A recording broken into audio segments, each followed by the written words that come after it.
Olá pessoal, boa noite. Na coluna Cantações de hoje, eu vou trazer para vocês cartas do Jung. Então eu vou contar cartas do Jung para vocês. Após a contação das cartas, eu vou fazer uma breve consideração sobre as mesmas. Vamos lá. A primeira carta é uma carta a uma analista, né?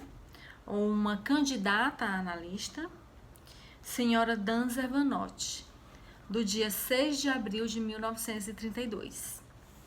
Então, Jung diz: prezada doutora Danzer Vanotti, o meu trabalho não está ligado a institutos universitários.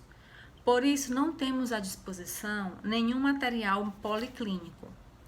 Não é possível também que a senhora aprenda psicologia analítica a partir do objeto, pois ela consiste exclusivamente daquilo que a senhora sabe de si mesma, mas só poderá ver no outro aquilo que a senhora mesma sabe. E o que a senhora já sabe, não precisa aprender. Também é impossível que faça em dupla uma verdadeira análise de uma terceira pessoa. Dessa forma, nunca se aproximaria de outra pessoa. Quando lhe sugeri que elaborasse o seu próprio material, não o fiz com a intenção de que isso fosse um tratamento, mas como condição sine qua non para o aprendizado da análise. O que a senhora espera de seus pacientes, isto deve ser capaz de realizar também. Se espera que um paciente lhe confie sua vivência íntima, deve ser capaz de fazê-lo ao menos 3 vezes melhor.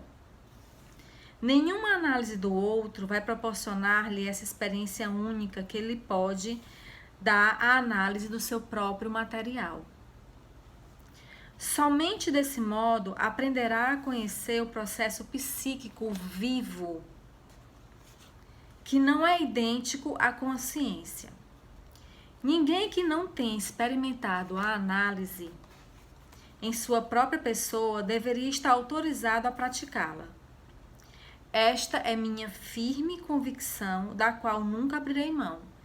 Se estiver de acordo com isso, poderemos considerar outras possibilidades. Com especial atenção, Carl Gustav Jung.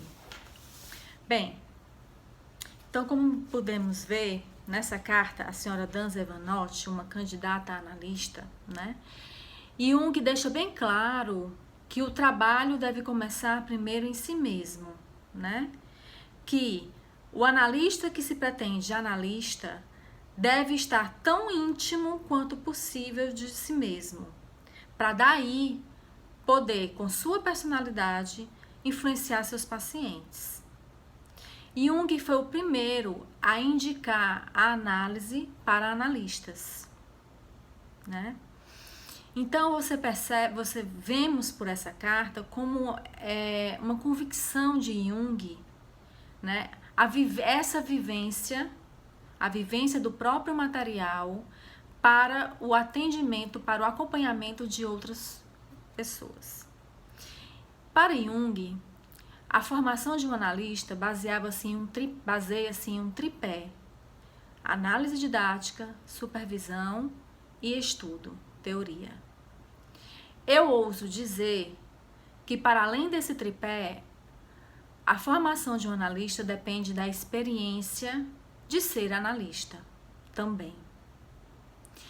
Isso é viver o que é a análise. E por falar em viver o que é a análise, eu vou trazer para vocês um outro trecho, na verdade, não é uma carta completa, é só um excerto da carta que ele encaminha para Yolande Jacobi, que era uma de suas colaboradoras, né, na época do instituto e tudo mais. Então vamos lá. Excerto de uma carta à doutora Yolande Jacobi, Zurique, 19 de agosto de 46.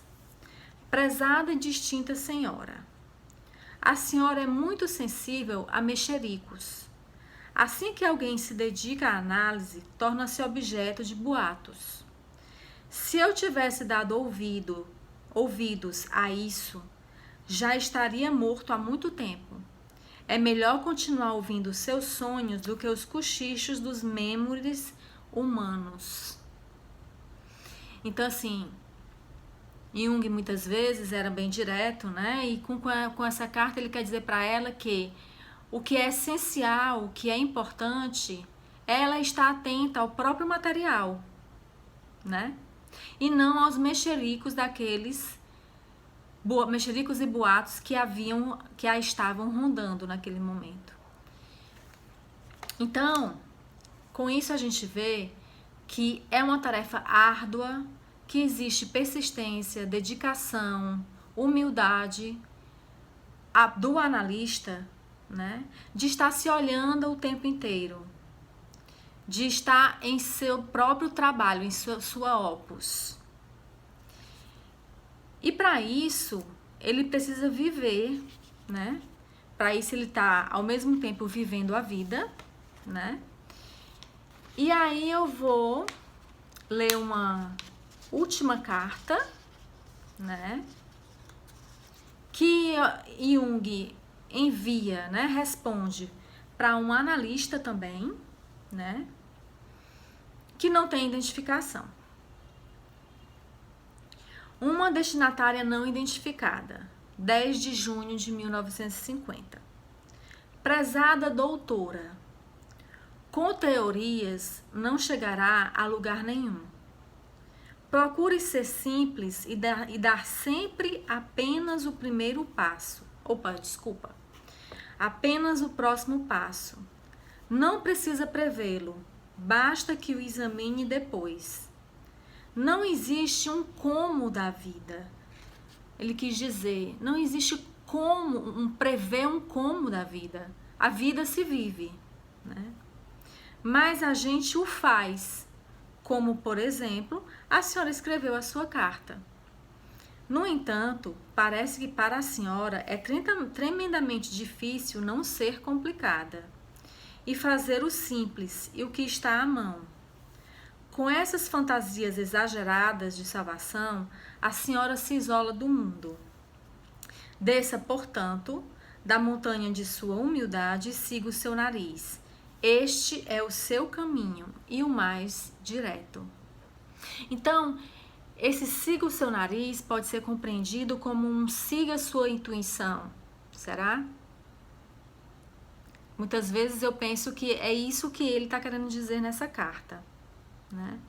Siga a sua intuição, que o seu daimon está te comunicando. E esse excerto que eu li, essas cartas, estão todas dentro da temática do como ser um analista. Como eu já falei para vocês, uma tarefa árdua, que exige muita dedicação, perseverança e humildade. Bem, era isso que eu queria estar trazendo para vocês por hoje. E a gente se vê na próxima. Abraços.